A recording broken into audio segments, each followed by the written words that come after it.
విద్యార్థుల తల్లిదండ్రులకు నమస్సులు. ఈరోజు ర్యాంకు కాదు, పిల్లల భవిష్యత్తు ముఖ్యం అన్న అంశం గురించి మనం తెలుసుకుందాం. ఒక చిన్న పిల్లవాడు ఎలా ఉండాలి అని ప్రశ్నిస్తే చేతిలో పుస్తకం ఉండాలి, కళ్ళలో కలలు ఉండాలి, మనసులో ప్రశ్న ఉండాలి. కానీ ఈరోజు చేతిలో మొబైల్ ఉంది, ముందు ట్యాబ్ ఉంది, చుట్టూ స్క్రీన్లు ఉన్నాయి.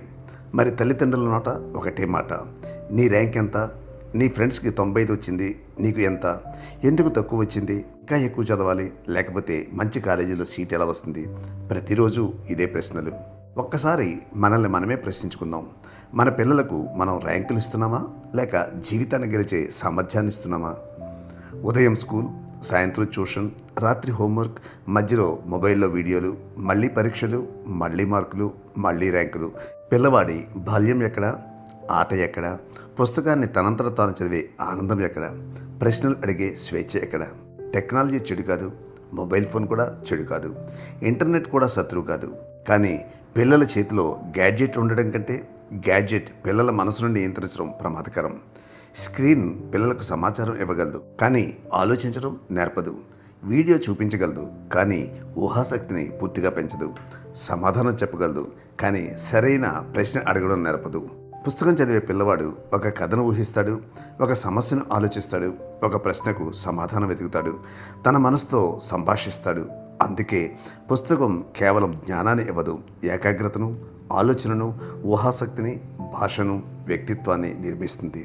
కాబట్టి తల్లిదండ్రులారా, మీ పిల్లవాడు తరగతిలో మొదటి ర్యాంక్ సాధించకపోవచ్చు, కానీ అతను మంచి మనిషి కావచ్చు.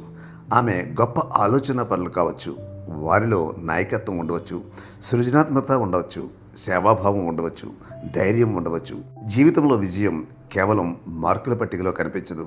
కాబట్టి ఈ రోజు నుంచి ఒక చిన్న మార్పు చేద్దాం. రోజుకు కొంత సమయం గ్యాడ్జెట్కి కాదు, పుస్తకానికి. కొంత సమయం ర్యాంకుల గురించి కాదు, పిల్లలతో మాట్లాడడానికి.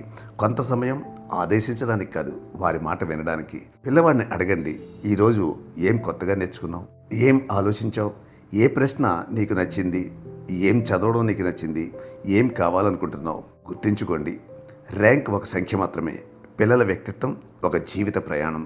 మనం వారికి మార్కులు సంపాదించే యంత్రాలుగా కాకుండా ఆలోచించే మనుషులుగా, చదివే మనుషులుగా, ప్రశ్నించే మనుషులుగా, సమాజానికి ఉపయోగపడే మంచి పౌరులుగా తయారు చేద్దాం. పిల్లల చేతిలో గ్యాడ్జెట్ కంటే పుస్తకం ఉండాలి. పిల్లల మనసులో ర్యాంక్ కంటే లక్ష్యం ఉండాలి. వారి జీవితంలో పోటీ కంటే విలువలు ఉండాలి. ఎందుకంటే మన పిల్లలు రేపటి విజయాన్ని నిర్ణయించేది వారి ర్యాంక్ కాదు, వారి ఆలోచన శక్తి. తల్లిదండ్రులారా, పిల్లల బాల్యాన్ని కాపాడండి, వారి ఆలోచనలను పెంచండి, వారి భవిష్యత్తును నిర్మించండి. మన పిల్లలు చదువులో ముందుండాలని కోరుకోవడం సహజం. అందుకే మంచి పాఠశాల, మంచి కోచింగ్, ట్యాబ్లెట్, మొబైల్, ల్యాప్టాప్ అన్నీ అందిస్తున్నాం. కానీ ఒక్కసారి మనల్ని మనమే ప్రశ్నించుకుందాం. మన పిల్లలు స్క్రీన్ను బాగా ఉపయోగిస్తున్నారా, లేక స్క్రీన్ మన పిల్లలను ఉపయోగించుకుంటుందా? ఇదే ప్రశ్నను స్వీడన్ కూడా ఆలోచించింది. డిజిటల్ విద్యను పూర్తిగా తిరస్కరించకుండా చిన్న వయసులో పిల్లలకు పుస్తకం, పెన్, పేపర్, చదవడం, రాయడం, ఏకాగ్రత, ప్రత్యక్షంగా నేర్చుకోవడం మరింత అవసరమని స్వీడన్ ప్రభుత్వం గుర్తించింది. అందుకే అక్కడ ఎక్కువ స్క్రీన్ సమయం కాదు, ఎక్కువ పఠన సమయం అనే దిశగా విద్యా విధానాన్ని మార్చుతున్నారు. చిన్నపిల్లలకు డిజిటల్ సాధనాల వినియోగం తప్పనిసరి కాకుండా చేసి, అవసరమైనప్పుడు మాత్రమే, విద్యాపరంగా స్పష్టమైన ప్రయోజనం ఉన్నప్పుడు డిజిటల్ సాధనాలను ఉపయోగించాలని నిర్ణయించారు. ఇది టెక్నాలజీకి వ్యతిరేకమైన నిర్ణయం కాదు. టెక్నాలజీని పిల్లల జీవితానికి సేవకుడిగా ఉంచాలి, యజమానిగా కాదు. తల్లిదండ్రులారా, మన పిల్లలకు ప్రతి అవసరానికి మొబైల్ ఇవ్వడం ప్రేమ కాదు, ప్రతి ఖాళీ సమయానికి స్క్రీన్ ఇవ్వడం ఆధునికత కాదు, ప్రతి చదువుకి డిజిటల్ పరిష్కారమే పరిష్కారం కాదు.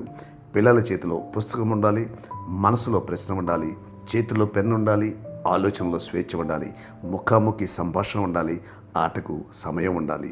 స్వీడన్ తీసుకుంటున్న దిశ మనకు ముఖ్యమైన సందేశాన్ని ఇస్తోంది. మన పిల్లలకు టెక్నాలజీని ఇవ్వడమే కాదు, దాన్ని ఎప్పుడు ఉపయోగించాలో నేర్పించాలి. రేపటి ప్రపంచానికి డిజిటల్ నైపుణ్యం అవసరం, కానీ దానికి ముందు చదవగలిగే మెదడు, రాయగలిగే చెయ్యి, ఆలోచించగలిగే మనసు, ఏకాగ్రతతో నేర్చుకునే స్వభావం అవసరం. పిల్లలకు మనం ఇచ్చే గొప్ప గ్యాడ్జెట్ ఒక మొబైల్ కాదు, ఒక పుస్తకం కావచ్చు. ర్యాంకుల కోసం కాదు, జీవితం కోసం పిల్లలను సిద్ధం చేద్దాం. ఎందుకంటే ర్యాంకు ఒక సంఖ్య మాత్రమే, మార్కు ఒక కొలమానం మాత్రమే, గ్యాడ్జెట్ ఒక సాధనం మాత్రమే. కానీ మీ బిడ్డ వ్యక్తిత్వం అతని జీవితానికి పునాది. అందుకే పిల్లల చేతిలో ఖరీదైన గ్యాడ్జెట్ పెట్టే ముందు మీ చేతిని వారి చేతిలో పెట్టండి. వారిని ర్యాంకు అడిగే ముందు వారి కల ఏమిటో అడగండి. మార్కుల గురించి మాట్లాడే ముందు వారి మనసులో ఏముందో తెలుసుకోండి. ఎందుకంటే పిల్లలను పరీక్షలకు మాత్రమే సిద్ధం చేయకండి, జీవితానికి సిద్ధం చేయండి.